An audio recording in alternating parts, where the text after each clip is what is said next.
حضرت عمر کی شہادت ہے. یہودی بول اٹھا, کافر بول اٹھا, اگر 6 مہینے عمر دنیا میں اور رہتے تو دنیا میں کوئی کافر موجود نہ ہوتا. 6 مہینے.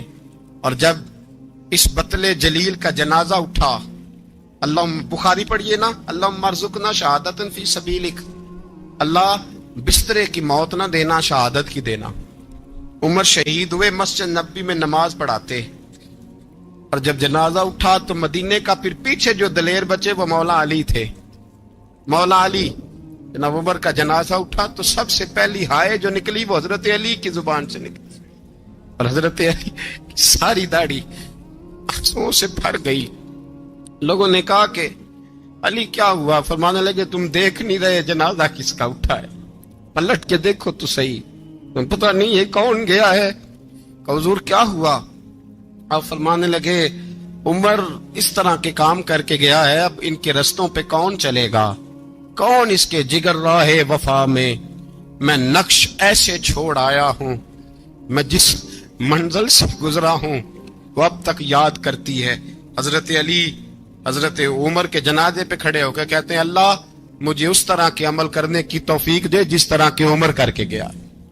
میرے بھائی, بطل عزیز, بطل حریت حضرت عمر رضی اللہ تعالیٰ عنہ, جو اپنی زندگی انقلاب والی گزار کے گئے. عمر جب دنیا سے گئے تو 80 دینار کا قرضہ تھا, 22 لاکھ مربع میل کا حکمران, اور اپنے بیٹے سے کہنے لگے بیٹے کوشش کرنا تیرے خاندان والے مل کے میرا قرضہ اتار دے, میری قبر پہ بوجھ نہ رہے, اور اگر خاندان والے مدد نہ کریں تو میرے دوستوں سے بات کرنا, وہ مدد نہ کریں تو پھر علی سے بات کرنا. ان کا پیار آپس میں اتنا, اور تو اختلاف ثابت کر رہا ہے. 80 دینار کا قرضہ چھوڑ کر حضرت عمر دنیا سے گئے, اور جاتی دفعہ کہہ گئے میرے بعد میرے بچوں کو حکومت کے مشورے میں بھی شامل نہ کرنا, حکومت کے مشورے میں بھی میری اولاد شامل نہ ہو. اتنا بڑا شخص اتنا بڑا رنگ دے کے یکم محرم کو جب عمر فاروق کا وصال ہوا تو بیٹے سے کہنے لگے اما عائشہ سے جا کے کہو میرا بھی نبی پاک کے روزے میں دفن ہونے کو دل کرتا ہے. ایک قبر کی جگہ ہے اما جی نے اپنے لیے رکھی ہے, بخاری ہے بخاری. حضرت عائشہ کے پاس صاحبزادے گئے, کہنے لگے اما جی عمر کو زخم لگ گیا ہے, حالت بڑی پریشانی والی ہے. وہ کہتے ہیں اگر اماں اجازت دیں. سید عائشہ رو پڑی, فرمانے لگی کہ اپنی قبر کی جگہ تو نہیں نہ کسی کو دیتا, پر عمر نے کمال ہی بڑا کیا. اسے کہو جاؤ گنبد خضرا میں قیامت تک جو مصطفیٰ پہ اور ابو بکر پہ سلام پڑے گا وہ تجھ پہ بھی سلام پڑھ کے جائے گا, جاؤ میں نے جگہ دی. اعلیٰ حضرت فاضل بریلوی رحمت اللہ علیہ فرماتے ہیں وہ عمر جس کے آداب شیدہ شکر, اس خدا دوست حضرت پہ لاکھوں سلام, اس خدا دوست حضرت پہ. آپ یقین کریں ممبر پہ بیٹھا ہوں, حضرت عمر کا جب نام لیتا ہوں تو میرے وجود کے رونگٹے کھڑے ہو جاتے ہیں. حضرت عمر کی زندگی جب پڑھتا ہوں تو لگتا ہے خدایا ایسے شخص بھی دنیا میں آئے. کہ حضرت عمر رضی اللہ تعالیٰ عنہ کا آج یوم شہادت ہے. میرا تو دل کرتا تھا کہ فجر سے باتیں شروع ہوں اور سارا دن ہی عمر کی باتیں ہوتی رہیں, سارا دن جناب عمر کی باتیں, سارا دن. اس لیے کہ ذکر جناب عمر کا ہوگا پر راضی اللہ کے رسول ہوں گے. میرے رسول پاک علیہ السلام سب کے لیے ہی دعا مانگتے ہیں نا, حضور کی دعا عام ہے, لیکن مصطفیٰ کریم نے کعبے کا غلاف تھام لیا اور غلاف کعبہ کو حضور نے سینے سے لپٹایا اور سینے سے چمٹا کے کہا اللہ میں نے تو کبھی سوال ہی زیادہ نہیں کیے, میں کرنے آیا ہوں, مجھے عمر دے دے, عمر دے دے. حضور نے مانگ کے لیا. اور پھر جب جس کو حضور مانگے اللہ سے, حضرت عوف بن مالک اشجعی ایک صحابی ہیں, حضرت عوف بن مالک رضی اللہ تعالیٰ عنہ فرماتے ہیں کہ جناب ابو بکر صدیق کا زمانہ تھا تو میں نے خواب دیکھا, میں نے خواب میں جناب عمر کو دیکھا, اور میں نے دیکھا کہ کوئی کہنے والا کہہ رہا ہے کہ عمر وہ ہے کہ اللہ کے رستے میں کوئی اسے جتنا مرضی برا بھلا کہے یہ پرواہ نہیں کرتا. کس کے رستے میں؟ بولے سارے. اس کا مطلب ہے اللہ کے رستے میں لوگ برا بھلا بھی. قرآن مجید نے کہا وَلَا يَخَافُونَ لَوْمَةَ لَائِمٍ, کچھ لوگ ایسے ہیں جو برا بھلا کہنے والوں کی پرواہ نہیں کرتے. اور دوسری بات میں نے یہ دیکھی کہ عمر خلیفہ بنے گا، اور تیسری بات میں نے خواب میں یہ دیکھی کہ عمر شہید بھی کیا جائے گا، عمر شہید بھی ہوگا۔ یہ میں نے 3 باتیں خواب میں دیکھی۔ فرماتے ہیں میں نے آ کے خواب حضرت ابو بکر صدیق کو سنائی، وہ خلیفہ تھے۔ وہ کہنے لگے ٹھہر جا، میں عمر کو بلاتا ہوں، اس کے سامنے دوبارہ سنانا، اس کے سامنے۔ فرماتے ہیں میں نے بلایا حضرت عمر فاروق کو، آ کے بیٹھے، خواب شروع ہوا۔ کہ ایک بات تو میں نے یہ دیکھی کہ آپ ملامت کرنے والے کی پرواہ نہیں کرتے، دوسرا آپ خلیفہ بنے گے۔ جناب عمر کہنے لگے چپ کر، ابو بکر کے سامنے ہی کہہ رہا ہے، چپ کر، خلیفہ کے سامنے ہی کہہ رہا ہے۔ حضرت ابو بکر صدیق کہنے لگے عمر اسے کہنے دو، مجھے لگتا ہے رب کی رضا یہی ہے کہ میرے بعد اگر مصطفیٰ کا منبر ملے تو عمر کو ملے، اسے کہنے دو، کہنے دو۔ حضرت عمر رضی اللہ تعالیٰ عنہ کو تیسری بات کہی۔ حضرت عوف بن مالک نے کہا آپ شہید کیے جائیں گے، میں نے خواب دیکھی ہے۔ نیک لوگوں کے خواب بڑی حد تک سچے ہوتے ہیں۔ کہا میں نے خواب دیکھی ہے۔ تو حضرت عمر کہنے لگے شہید تو دلیر لوگ ہوتے ہیں، شہید تو دلیر، جسے سارا زمانہ دلیر کہہ رہا ہے وہ اپنے بارے میں کیا کہہ رہا ہے؟ کہتے ہیں شہید تو دلیر، میں تو کاہل سا آدمی ہوں، سست آدمی ہوں، میں تو اتنا کام ہی نہیں کرتا، تو یہ خواب تو نے جو دیکھا ہے نا پھر سے دیکھنا۔ تو ابو بکر صدیق فرمانے لگے عاجزی نہ کر، انکساری نہ کر، تو جو کہہ رہا ہے ٹھیک کہہ رہا ہے، لیکن مجھے سن کے شکر بھی ہوا ہے اور افسوس بھی ہوا ہے۔ افسوس اس بات کا کہ تیرے جیسا بطل عظیم چلا جائے گا، اور شکر اس بات کا کہ رب تجھے زندگی بھی اعزاز والی دے گا، اور شہادت کی موت دے کے اللہ تجھے موت بھی عزت والی عطا فرمائے گا۔ اللہ موت بھی تجھے عزت والی دے گا، تجھے کاہلوں جیسی موت اللہ۔ حضرت فاروق اعظم رضی اللہ، او بھائی یہاں تو اس زمانے کا سب سے بڑا مسئلہ پروٹوکول ہے۔ ہم چھوٹے طبقے سے لے کر بڑے سارے پروٹوکول کے قائل ہیں، پر حضرت عمر رضی اللہ تعالی، حضرت عمر کی سادگی اور پھر جناب عمر کی عاجزی، جب انسان اپنے اوپر سوار کر لیتا ہے نا، سوار کر لیتا ہے، میں بدکار پرانا خادم، کسے در ملی نٹ ہوئی، تے واصف یار نے نظر جو کیتی تے واصف ہی ہو۔ میں اکثر سوچتا ہوں حضور نے جہاں بھی کہا نا، فرمایا میرے بعد نبی ہوتے تو خطاب کے بیٹے عمر ہوتے۔ حضور نے فرمایا عمر جس رستے سے جاتا ہے شیطان وہ رستہ بدل جاتا ہے۔ نبی پاک صلی اللہ علیہ وسلم نے فرمایا میرا عمر وہ ہے کہ اس کی زبان پر حق جاری ہے۔ حضور علیہ الصلوۃ والسلام نے فرمایا 950 سال حضرت جبریل میرے عمر کی شان بیان کریں تو ان کی عظمت ختم نہیں ہوتی۔ 950 سال جبریل عظمت بیان کرے تو ختم نہیں ہوتی۔ یہ بات ہے حضرت عمر کی، اور فرمایا عمر ابو بکر کی نیکیوں میں سے ایک نیکی ہے، یہ شان ہے اب عمر فاروق رضی اللہ تعالیٰ عنہ کی۔ حضور نے فرمایا میرے بعد نبی ہوتے تو عمر ہوتے، جس گلی سے عمر آئے شیطان رستہ بدل جائے۔ میرے عمر فاروق کی شان 950 سال بیان ہو تو ختم نہ ہو۔ عمر کی زبان پر اللہ حق بیان کرتا ہے، جو عمر کہتا ہے وہی رب کر دیتا ہے۔ حضور ساری زندگی فضیلتیں بیان کرتے رہے، عمر جواب میں کیا کہتے ہیں؟ کوئی بتائے نا کہ یہ والی حدیثیں کبھی عمر نے بھی روایت کی ہوں کہ حضور نے میرے بارے میں یہ کہا ہے۔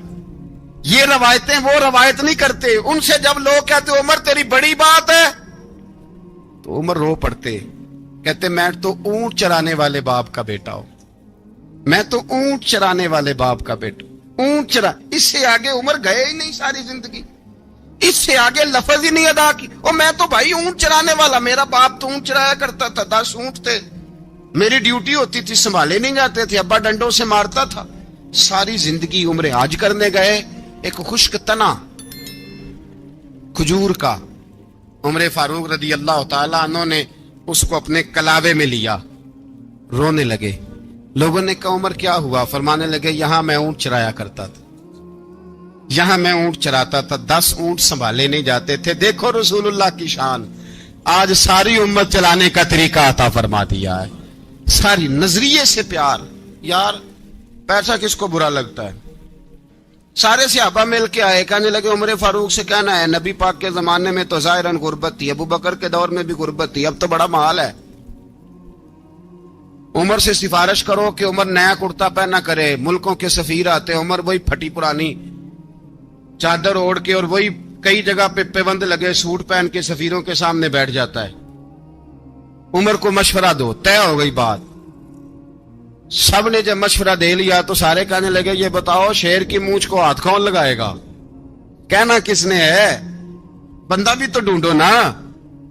نے کہا جناب میرا یہ خیال ہے کہ مولا علی شیر خدا کہیں گے, کیونکہ جس شخص کی عمر کو سب سے زیادہ حیا کرتے دیکھا وہ شیر خدا مولا علی ہے رضی اللہ تعالی. علی کہیں گے اس لیے کہ جناب علی تو کئی دفعہ جب گفتگو کرتے تھے تو حضرت عمر چپ کر جاتے تھے اور فرماتے تھے علی نہ ہوتا تو میں ہلاک ہو جاتا. تو کہا علی سے کہو. جناب علی شیر خدا کو بلایا. کس کام کے لیے جی؟ اللہ اکبر. یہ ذرا اپنے اس دور پہ اس بات کو ذرا لاکا جناب ان سے کہیں کہ زیادہ نہیں ایک کرتا نیا پہن لے. سفیر آتے ہیں وزیر آتے ہیں تو ایک کرتا نیا پہن لے. حضرت علی کو بلایا. آپ فرمانے لگے کوئی اور بات ہوتی تو میں کہہ دیتا, یہ والی میں نہیں کہہ سکتا. کوئی اور ہوتی تو میں عمر کو کئی دفعہ کہہ دیتا ہوں, جلال میں بھی تو سن, یہ والی میں نہیں کہہ سکتا. میں تمہیں ایک مشورہ دیتا ہوں. کہ وہ کیا؟ کہنے لگے سیدہ عائشہ صدیقہ سے کہو, وہ مومنوں کی ماں ہیں, عمر ٹالے گا نہیں. اماں جی سے جا کے کہا اماں جی نیا کرتا عمر سے کہیں پہن لیں. وزیر آتے ہیں بڑے بڑے لوگ تو چلو کوئی حرج نہیں. اماں جی نے کہا اچھا کوئی بات نہیں میں بلا لیتی ہوں. جناب عائشہ نے پیغام بھیجا. جب خادم نے کہا نا مصطفیٰ کے گھر سے پیغام آیا ہے, تو 20 لوگ بیٹھے تھے. عمر کانپتے ہوئے اٹھے, کانپتے دوڑے. حضرت عائشہ پردے میں تھی تو فرماتی ہیں عمر اتحیات کی حالت میں بیٹھ گئے. کہا اماں جی دیر تو نہیں ہو گئی مجھے آنے میں؟ کہا نہیں ٹائم پہ آ گئے ہو. کس لیے بلایا تھا؟ کہا عمر دیکھو غربت کے معاملات اور ہوتے ہیں, جب اللہ آسانی دے تو کوئی چیز استعمال کرنا حرام نہیں ہوتی, اگر حرام ہے تو بتاؤ. کہا نہیں اماں جی حلال ہی ہے. تو فرمایا پھر اتنے سفیر آتے ہیں مشیر آتے ہیں, اب تو مال غنیمت بڑا آتا ہے, ڈھیر لگ جاتے ہیں مسجد میں, تو چل ایک نیا کرتا تم بھی پہن لیا کرو. اور آپ نیا کرتا پہنو گے تو دھاک بیٹھے گی غیروں پر. تو صحابہ کا مشورہ ہے کہ آپ نیا لباس پہنے. اماں جی کہتی ہے میں نے حکم دیا تو عمر چپ کر گئے, گردن جھک گئی. تھوڑی دیر کے بعد سیدنا عمر فاروق نے سر اٹھایا تو داڑھی پہ آنسو گر رہے تھے, رو پڑے. کہنے لگے پاک محبوب کی پاک بیوی جیسے حکم کرتی ہو میں حاضر ہوں, پر مجھے وہ والا لباس پہنانا جو میرے مصطفیٰ نے پسند فرمایا ہے. اگر یہ رنگ رسول پاک کا ہے تو میں حاضر ہوں, اور اگر نبی پاک کا نہیں تو پھر جیسے آپ حکم کریں. جناب عائشہ کہتے ہیں عمر روئے تو میں زیادہ روئی, میرا پلو بھیگ گیا آنسوؤں سے. میں نے کہا عمر آپ جائیے. عمر یوں نکلے تو جو صحابہ کھڑے تھے وہ کونے میں تھے, سارے آ گئے. کہا اماں جی کیا بناؤ؟ فرمایا بھائی تم سب جو باتیں کہتے ہو وہ اپنی جگہ ٹھیک ہیں, پر عمر جو بات کرتا ہے وہ سب سے زیادہ ٹھیک ہے. عمر جس پہلو پر بات کرتا ہے وہ یار ایسی عاجزی, ایسا رنگ, ایسا انداز, ایسا طرز حیات, ایسی زندگی. اولاد کے معاملے میں لوگ بزدل ہو جاتے ہیں, بزدل. پر حضرت عمر کا بیٹا مصر گیا, وہاں سے کمائی کر کے لایا, تجارت کرنے گیا, لاکھوں کا مال.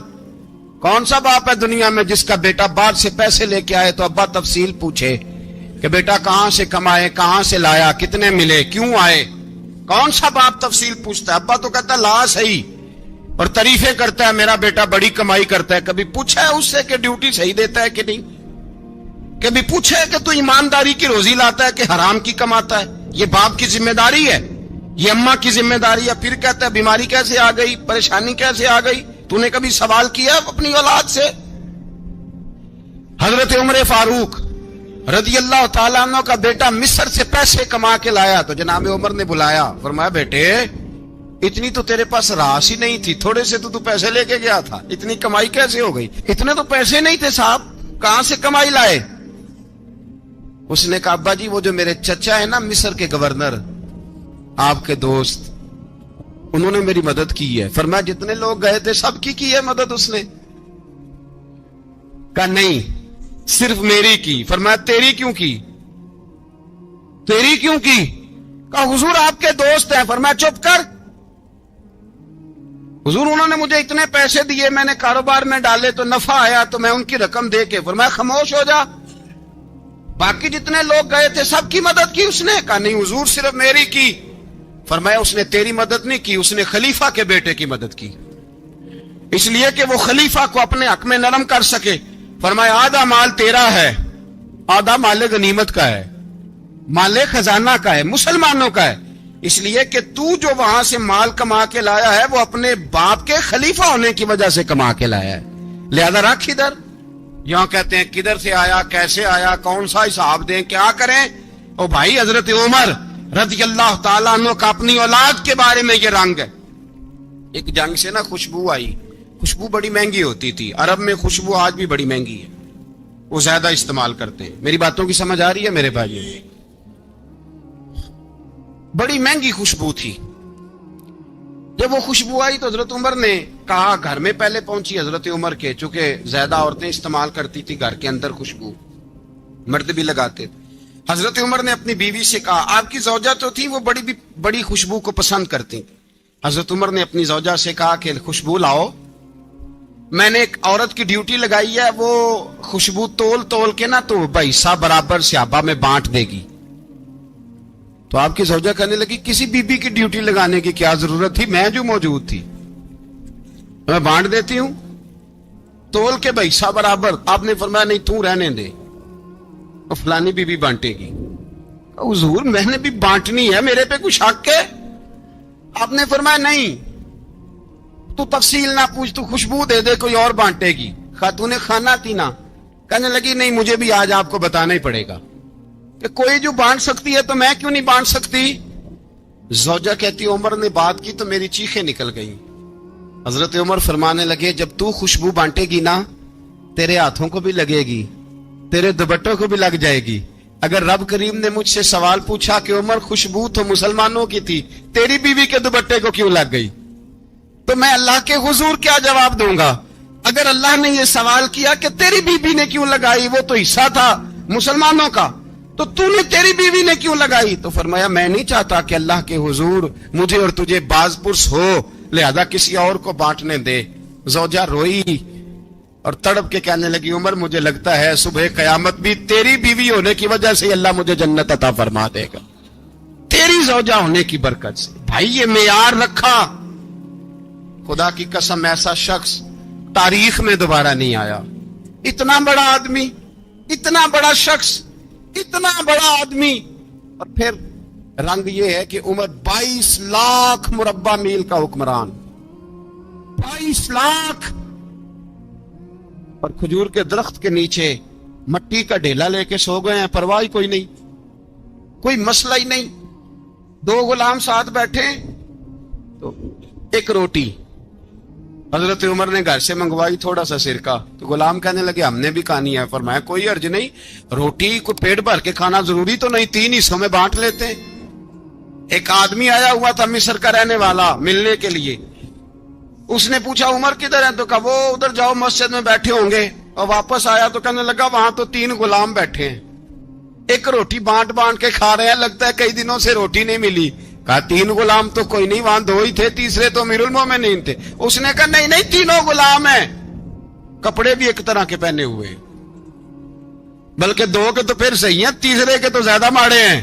کپڑے بھی ایک طرح کے, کھانا پینا بھی ایک طرح کا, اور ان کا نشست برخاست بھی ایک طرح کی ہے, لہذا کوئی فرق نہیں. حضرت ابو ہریرہ کہتے ہیں میں لے کے آیا, اور جناب عمر کو جب میں نے کچی زمین میں تامت سمیٹ بیٹھے دیکھا تو میں رو پڑا. میں نے اس مصر سے آنے والے کو کہا تو اس کے جلوے دیکھ, اگر اس کی ذات میں اتنا حسن ہے تو محمد عربی کا مقام کیا ہوگا. یہ مقام غور ہے, مقام غور. ایک آدمی کو آپ نے دیکھا آنکھوں سے نابینا ہے اور بھیک مانگ رہا ہے, تو حضرت عمر کو نظر آ گیا. فرمایا کون ہو؟ اس نے کہا میں یہودی ہوں. فرمایا بھیک کیوں مانگتے ہو؟ کہا جب تک تندرست تھا مسلمانوں کو جزیہ دیتا تھا, بوڑھا ہو گیا ہوں کیا کروں. حضرت عمر نے گھوڑے کی پشت پہ بٹھایا, کافر کو گھوڑے کی پشت پہ بٹھایا اور بٹھا کے مدینے لائے. حضرت علی شیر خدا وزیر خزانہ تھے. فرمایا علی اس کا وظیفہ جاری کرو. کہا یہ کون ہے؟ فرمایا یہ یہودی ہے، لیکن یہ ہمیں جزیہ دیتا رہا، بوڑھا ہو گیا بیچارہ، بھیک مانگنے پہ مجبور ہے، ہماری حکومت کے اندر رہتا ہے، اس کا پورا وظیفہ جتنا خرچہ اتنا وظیفہ لگاؤ۔ حضرت علی کہتے ہیں میں وظیفہ لگا رہا تھا اور وہ میرے نبی کا کلمہ پڑھ رہا تھا، وہ رسول اللہ کا کلمہ پڑھ رہا تھا۔ یہ مزاج، یہ نہیں کہ کافر۔ حضرت عمر نے گورنروں کو خط لکھے تھے کہ زبردستی کسی کو مسلمان نہیں کرنا، جہاں ان کی عبادت گاہیں بنی ہو گرانی نہیں، کوئی مندر کوئی گرجا ضائع نہیں کرنا۔ بات دور نکل جائے گی، اور میں اپنے مضمون پہ رہتا ہوں۔ اہل بیت کا پیار اگر سکھایا ہے تو جناب عمر نے سکھایا ہے رضی اللہ تعالی عنہ۔ امام حسن ملنے، آپ یقین کریں میں جب اس واقعہ کو پڑھتا ہوں تو میرا دل جھوم جاتا ہے۔ میں کہتا ہوں یار ڈاڈا ہونا اپنی جگہ پہ، عشق ہونا اپنی جگہ پہ، انسان کا باوقار ہونا اپنی جگہ، جہاں کھڑے ہونا تھا وہاں یہ کھڑے ہوتے تھے، اور جہاں جھکنا تھا وہاں یہ ان لوگوں میں اقبال نے کہا تھا تیری نگاہ ناز سے دونوں مراد پا گئے، عقل غیاب و جستجو، عشق حضور و اضطراب۔ جہاں اگر آیا ہے سامنے کیسر و کسرا تو عمر جیسا دلیر کوئی نہیں، اگر سامنے آیا ایران کا بادشاہ تو عمر جیسا تگڑا کوئی نہیں، اگر آیا ہے سامنے غسان کا بادشاہ تو عمر جیسا عادل کوئی نہیں، لیکن اگر علی کا بیٹا آیا ہے، اگر فاطمہ کے لال پارے آئے ہیں تو پھر فاروق اعظم سے جیسا محب کوئی نہیں، پھر ان سے جیسا پیار کرنے والا کوئی نہیں۔ اندر بیٹھے ہیں جناب عمر، اندر تنہائی میں کچھ وزیروں سے گفتگو ہو رہی ہے، میٹنگیں جاری ہیں۔ آپ کے بیٹے ملنے آئے جناب عبداللہ ابن عمر، ابا جی ملنے آئے، بات ٹھہرو بات کر رہا ہوں، کوئی نہ اندر آئے۔